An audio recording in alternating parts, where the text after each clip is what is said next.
بسم الله الرحمن الرحيم سبح اسم ربك الأعلى الذي خلق فسوى والذي قدر فهدى والذي أخرج المرعى فجعله غثاء أحوى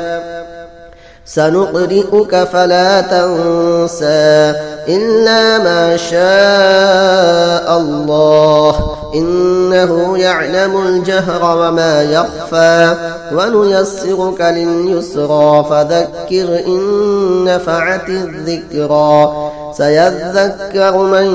يخشى ويتجنبها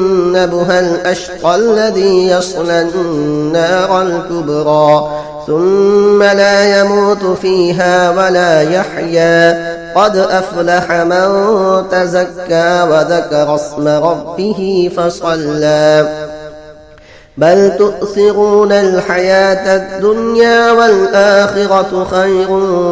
وأبقى إن هذا لفي الصحف الأولى صحف إبراهيم وموسى.